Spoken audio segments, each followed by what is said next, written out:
DV live radio, आपकी आवाज। खबरें आज की। नमस्कार, मैं हूं समीर आत्मज मिश्र। तमिलनाडु सरकार राज्य के अधिकार बढ़ाने के लिए लाएगी बिल। मुख्यमंत्री स्टालिन ने बनाई 3 सदस्यीय कमेटी। कांग्रेस ने किया समर्थन, बीजेपी ने कहा यह अलगाववादी मानसिकता। Express his greetings to the majority people और मेजॉरिटी पीपल्स फंक्शन और मेजॉरिटी पीपल्स फेस्टिवल। बिहार विधानसभा चुनाव के बारे में कांग्रेस और आरजेडी की हुई बैठक। अगर सारी चीजें आज ही हो पाती तो हम आपको जरूर बताते।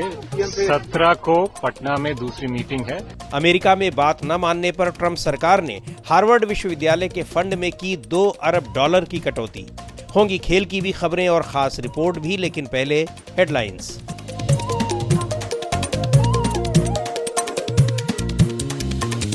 हेडलाइंस के साथ मैं हूं अतुल सिन्हा। नेशनल हेराल्ड मामले में ईडी ने दाखिल की पहली चार्जशीट। सोनिया, राहुल और पित्रोदा पर मनी लॉन्ड्रिंग के आरोप। 25 अप्रैल को होगी सुनवाई। गुरुग्राम जमीन घोटाला मामले में ईडी के सामने पेश हुए रॉबर्ट वाड्रा। ईडी ने भेजा था दूसरी बार समन। बोले राजनीतिक मंशा से हो रही है कार्रवाई। राजस्थान के पूर्व कांग्रेसी मंत्री प्रताप सिंह खाचरियावास के घर भी ईडी का छापा। रियल एस्टेट निवेश में 48,000 करोड़ के घोटाले का मामला। चीन ने बोइंग जेट की डिलीवरी लेने से इनकार किया। अमेरिकी टैरिफ के जवाब में फैसला। कीमती मेटल्स की सप्लाई भी रोकी। डोनाल्ड ट्रंप ने कहा कट्टर लोगों को न्यूक्लियर हथियार नहीं रखने देंगे। ईरान पर न्यूक्लियर डील में देरी का आरोप। और देश के 20 राज्यों में आंधी और बारिश का अलर्ट। बिहार में बिजली गिरने से 4 की मौत। राजस्थान में चल रही है लू। बाड़मेर देश का सबसे गर्म शहर। डीवी लाइव रेडियो पर आप सुन रहे हैं खबरें आज की। तमिलनाडु के मुख्यमंत्री एमके स्टालिन ने मंगलवार को राज्य विधानसभा में एक उच्च स्तरीय समिति का गठन करने की घोषणा की। यह समिति राज्य की स्वायत्तता और राज्यों के अधिकार वापस पाने के लिए सुझाव और सिफारिशें देगी। समिति को यह काम भी सौंपा गया है कि वो उन उपायों का भी सुझाव दे जिनके जरिए संविधान की समवर्ती सूची में भेजे गए राज्य के विषयों को वापस लाया जा सके। सुप्रीम कोर्ट के पूर्व जस्टिस कुरियन जोसेफ इस समिति के प्रमुख होंगे। इस बारे में और जानकारी दे रही हैं अंशिता। राज्यपाल से तनातनी के बीच तमिलनाडु विधानसभा में मुख्यमंत्री एमके स्टालिन ने राज्य को स्वायत्त बनाने का एक प्रस्ताव पेश कर दिया है। स्टालिन ने विधानसभा में कहा कि राज्य के अधिकारों की रक्षा और केंद्र राज्य के रिश्तों को बेहतर बनाने के लिए एक उच्च स्तरीय समिति बनाई गई है। समिति के प्रमुख सुप्रीम कोर्ट के पूर्व जस्टिस कुरियन जोसेफ होंगे, जबकि रिटायर्ड आईएएस अधिकारी अशोक शेट्टी और एमयू नागराजन जैसे लोग समिति के सदस्य के तौर पर शामिल किए गए हैं। ये समिति जनवरी 2026 तक एक अंतरिम रिपोर्ट देगी और 2 साल के भीतर अपनी पूरी रिपोर्ट और सिफारिशें सरकार को सौंपेगी। स्टालिन ने बताया कि ये समिति राज्य और केंद्र सरकार के रिश्ते को मजबूत बनाने के लिए रिसर्च करेगी और अपनी सिफारिशें देगी। स्टालिन ने आगे कहा कि एक एक करके राज्यों के अधिकार छीने जा रहे हैं और राज्य के लोग अपने मौलिक अधिकारों के लिए केंद्र सरकार से संघर्ष कर रहे हैं। उनका कहना था कि हम अपनी भाषा से जुड़े अधिकारों की भी मुश्किल से रक्षा कर पा रहे हैं। इसलिए राज्य तभी सही मायने में तरक्की कर सकते हैं जब उनके पास सभी जरूरी अधिकार और शक्तियां हों। कांग्रेस पार्टी ने मुख्यमंत्री की इस घोषणा का स्वागत किया है। तमिलनाडु प्रदेश कांग्रेस अध्यक्ष के सेल्वा पेरुंथगाई बोले, BJP government continuously past 11 years attacking the federal system.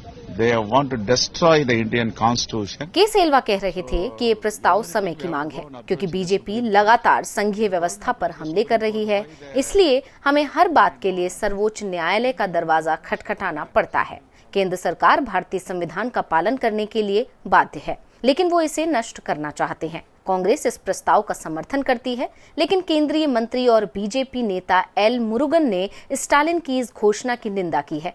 उनका कहना है, I condemn Stalin.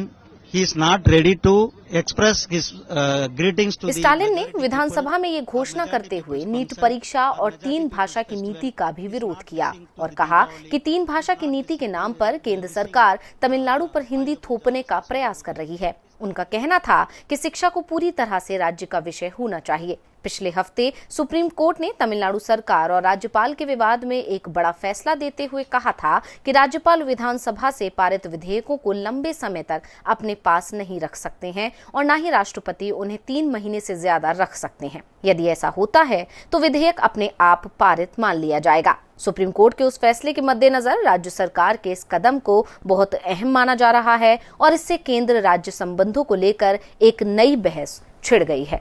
DV live radio के लिए मैं अंशिता। तमिलनाडु के मुख्यमंत्री ने राज्यों के अधिकारों को बढ़ाने की संभावना को परखने के लिए हाई लेवल कमेटी का किया गठन। रिपोर्ट आने के बाद इस पर लाया जाएगा बिल। रिपोर्ट सुना रही थी अंशिता। डीवी लाइव रेडियो पर आप सुनते हैं देश दुनिया की ताजा तरीन खबरें और खबरों के बीच की खबरें यानी विश्लेषण भी। खबरों और विश्लेषण के अलावा यहाँ होती है साहित्य, कला, संस्कृति और विज्ञान से लेकर आर्थिक और खेल जगत की भी चर्चा। और इधर बिहार में विधानसभा चुनाव को लेकर गहमागहमी बढ़ती जा रही है। मंगलवार को नई दिल्ली में आरजेडी नेता तेजस्वी यादव ने कांग्रेस के राष्ट्रीय अध्यक्ष मल्लिकार्जुन खड़गे और कांग्रेस सांसद राहुल गांधी से मुलाकात की। बैठक के बाद तेजस्वी यादव ने कहा कि इंडिया गठबंधन के सभी घटक दल 17 अप्रैल को भी पटना में बैठक करेंगे। वहीं बिहार में कांग्रेस पार्टी के प्रभारी कृष्णा अल्लावरू कहते हैं कि ये शुरुआती दौर की बैठक है और जल्दी ही चुनाव से संबंधित मुद्दों को अंतिम रूप दिया जाएगा। आज की बैठक शुरुआत थी, अगर सारी चीजें आज ही हो पाती तो हम आपको जरूर बताते। 17 को पटना में दूसरी मीटिंग है, उसमें ये काम जो आज शुरू हुआ है उसको सारे दलों से मिलकर कंबाइंड कंसेंसस बनाकर, रणनीति बनाकर हम आगे बिहार में बढ़ेंगे। धन्यवाद। इस बीच एनडीए के घटक दलों में टकराव बना हुआ है। राष्ट्रीय लोक जनशक्ति पार्टी ने एनडीए से नाता तोड़ लिया है और इंडिया गठबंधन में शामिल हो गया है। पार्टी नेता पशुपति पारस ने कल ही एनडीए से अलग होने की घोषणा की थी। आप सुन रहे हैं डीवी लाइव रेडियो, आपकी आवाज। डीवी लाइव रेडियो पर आप सुन रहे हैं खबरें आज की। रुक करते हैं अंतर्राष्ट्रीय जगत का। बात अमेरिका की। अमेरिका में डोनाल्ड ट्रंप सरकार अपने तमाम फैसलों को लेकर चर्चा में है और अब एक नया फैसला सामने आया है जो बेहद हैरान करने वाला है। ट्रंप प्रशासन ने दुनिया की मशहूर यूनिवर्सिटीज में से एक हार्वर्ड यूनिवर्सिटी की फंडिंग में $2 अरब यानी करीब 16,800 करोड़ रुपए कम करने का फैसला लिया है। सरकार ने यह कदम इसलिए उठाया है क्योंकि विश्वविद्यालय प्रशासन ने व्हाइट हाउस की उन मांगों को सिरे से खारिज कर दिया जो विश्वविद्यालय की स्वायत्तता को प्रभावित कर रही थी। क्या है पूरा मामला, बता रही हैं आराधना। दुनिया के सबसे नामचीन शिक्षा संस्थानों में शुमार हार्वर्ड विश्वविद्यालय को अमेरिकी राष्ट्रपति के कार्यालय यानी व्हाइट हाउस ने एक सूची भेजी थी जिसमें कई तरह की मांगे की गई थी और विश्वविद्यालय से उन्हें मांगने और उन पर अमल करने का अनुरोध किया गया था। लेकिन यूनिवर्सिटी ने उन मांगों को सीधे तौर पर खारिज कर दिया। हार्वर्ड प्रशासन ने इन मांगों को खारिज करते हुए कहा कि ये विश्वविद्यालय की स्वायत्तता को नियंत्रित करने की कोशिश है। हार्वर्ड के प्रेसिडेंट एलन गार्बर ने यूनिवर्सिटी समुदाय को लिखे पत्र में कहा कि हमने सरकार को अपने वकीलों के माध्यम से सूचित किया है कि हम उनके प्रस्तावित समझौते को स्वीकार नहीं करेंगे।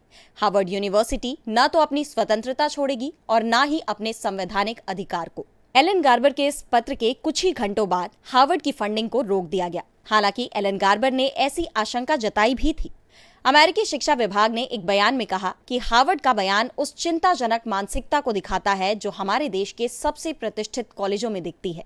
व्हाइट हाउस ने पिछले हफ्ते हार्वर्ड को एक सूची भेजी थी जिसमें एंटी सेमिटिज्म यानी यहूदी विरोध से निपटने के लिए कई कदम उठाने को कहा गया था। सरकार की ओर से जो मांगे की गई थी उसमें विश्वविद्यालय की गवर्नेंस प्रणाली में बदलाव, हायरिंग प्रक्रियाओं में हस्तक्षेप और दाखिला नीति में संशोधन जैसी बातें शामिल थी। ट्रंप सरकार की इन मांगों पर हार्वर्ड की प्रतिक्रिया को बेहद अहम माना जा रहा है। हार्वर्ड अमेरिका का पहला बड़ा विश्वविद्यालय है जिसने ट्रंप की नीतियों में बदलाव के दबाव को नकारा है, क्योंकि व्हाइट हाउस ने हार्वर्ड से जो मांगे की थी उनसे विश्वविद्यालय के संचालन में बदलाव आ जाता और वो काफी हद तक सरकार के नियंत्रण में चला जाता। पिछले साल गजा में युद्ध और इजरायल के लिए अमेरिकी समर्थन के खिलाफ अमेरिकी कॉलेजों में प्रदर्शन हुए थे।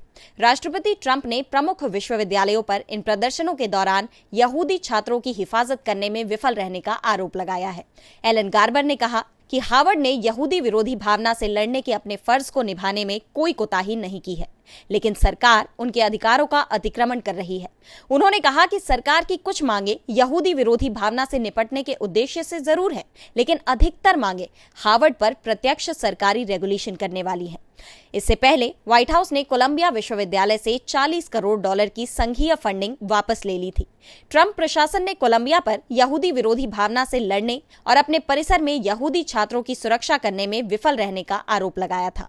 हालांकि कोलंबिया विश्वविद्यालय ने सरकार की कई मांगों पर सहमति व्यक्त कर दी थी, लेकिन विश्वविद्यालय के इस कदम की छात्रों और शिक्षकों ने काफी आलोचना की थी। डीबी लाइव रेडियो के लिए मैं आराधना। आप सुन रहे हैं डीबी लाइव रेडियो, आपकी आवाज। और अब वक्त हो चला है खेल की खबरों का। खेल जगत की खबरों के साथ हैं यश त्रिवेदी।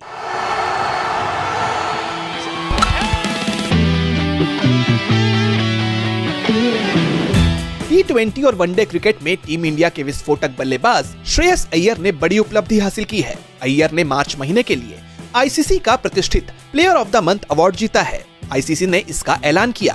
अय्यर को न्यूजीलैंड के जेकब डफी और रचिन रविंद्र से कड़ी टक्कर मिली। अय्यर ने चैंपियंस ट्रॉफी में बल्ले से जबरदस्त प्रदर्शन किया था। उन्होंने टूर्नामेंट में 243 रन बनाए थे और हाईएस्ट रन स्कोरर भी थे। श्रेयस अय्यर की विस्फोटक पारियों ने टीम इंडिया को चैंपियंस ट्रॉफी जीतने में बड़ी भूमिका निभाई। आईसीसी के ऐलान के बाद अय्यर की प्रतिक्रिया सामने आई है। उन्होंने कहा कि मैं मार्च महीने के लिए आईसीसी के men's player of the month चुने जाने पर बहुत सम्मानित महसूस कर रहा हूँ। ये अविश्वसनीय तौर पर स्पेशल है, खासकर उस महीने में जब हमने आईसीसी चैंपियंस ट्रॉफी उठाई हो। एक ऐसा पल जिसे हमेशा संजो कर रखा जाएगा। अय्यर ने चैंपियंस ट्रॉफी में न्यूजीलैंड के खिलाफ लीग मुकाबले में 79 गेंदों पर 98 रनों की पारी खेली थी। इसी तरह उन्होंने ऑस्ट्रेलिया के खिलाफ सेमीफाइनल में 45 गेंदों में 62 रनों की पारी खेली। फाइनल में भी उनका बल्ला खूब गरजा। न्यूजीलैंड के खिलाफ चैंपियंस ट्रॉफी के फाइनल मैच में अय्यर ने 48 गेंदों पर 62 रन बनाए थे और भारत को चैंपियन बनाने में बड़ी भूमिका निभाई थी। श्रेयस अय्यर का बल्ला इस आईपीएल सीजन में भी जमकर बोल रहा है। श्रेयस अय्यर पंजाब किंग्स के कप्तान हैं। उन्होंने अब तक 5 मैचों में 208 के स्ट्राइक रेट से 250 रन बनाए हैं। बता दें कि श्रेयस अय्यर से पहले भारत के शुभमन गिल ने ICC player of the month का अवार्ड जीता था। उन्हें फरवरी महीने के लिए सर्वश्रेष्ठ पुरुष क्रिकेटर चुना गया था। इस तरह लगातार 2 महीनों से टीम इंडिया के खिलाड़ी आईसीसी के इस प्रतिष्ठित अवार्ड को अपने नाम कर रहे हैं। यश त्रिवेदी, डीबी लाइव रेडियो। खेल की खबरें सुना रहे थे यश त्रिवेदी। और अब आज की खास रिपोर्ट।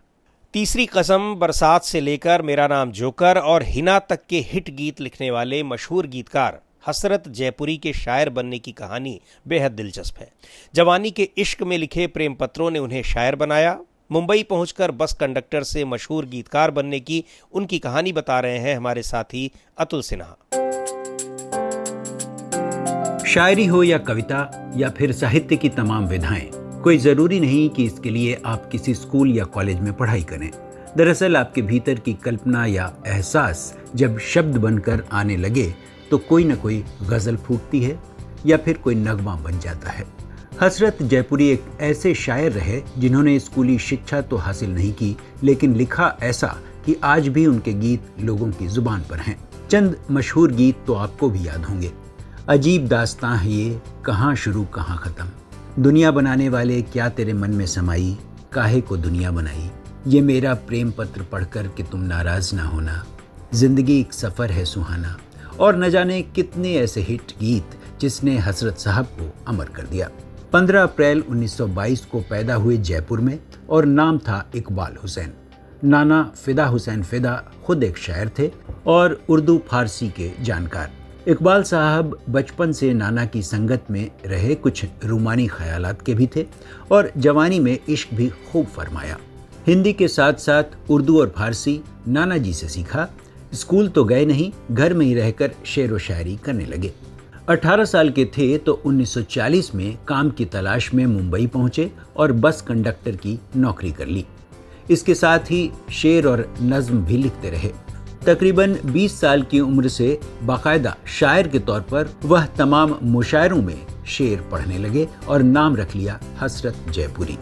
एक बार पृथ्वीराज कपूर ने उन्हें सुना तो अपने बेटे राज कपूर से हसरत साहब के बारे में बताया। राज साहब तब बरसात बना रहे थे। उसमें उन्होंने हसरत जयपुरी से 2 गीत लिखवाए और दोनों ही हिट हुए, जिया बेकरार है और छोड़ गए बालम। उसके बाद शैलेंद्र और राज कपूर के साथ हसरत साहब ने मेरा नाम जोकर, कल आज और कल, प्रेम रोग और राम तेरी गंगा मैली जैसी तमाम फिल्मों में कई गीत लिखे। शैलेंद्र ने जब फिल्म तीसरी कसम बनाई तब उसमें भी हसरत साहब से गीत लिखवाए। 17 सितंबर 1999 में हसरत जयपुरी ने दुनिया को अलविदा कह दिया, लेकिन इतने सालों में उनके फिल्मी गीतों की एक लंबी फहरिस्त तो है ही, साथ ही उनकी शायरी के भी कई आयाम लोगों ने देखे। अब दौर बेशक बदल गया हो, गीतों का अंदाज भी बदला हो, लेकिन हसरत जयपुरी जैसे गीतकार कम ही पैदा होते हैं। डीबी लाइव के लिए मैं अतुल सिन्हा। इस कार्यक्रम को अब यहीं समाप्त करते हैं। बने रहिए डीबी लाइव रेडियो के साथ। हर रोज सुनिए दिन भर की खबरों और विश्लेषण का हमारा ये प्रोग्राम खबरें आज की। अब दीजिए इजाजत। नमस्कार।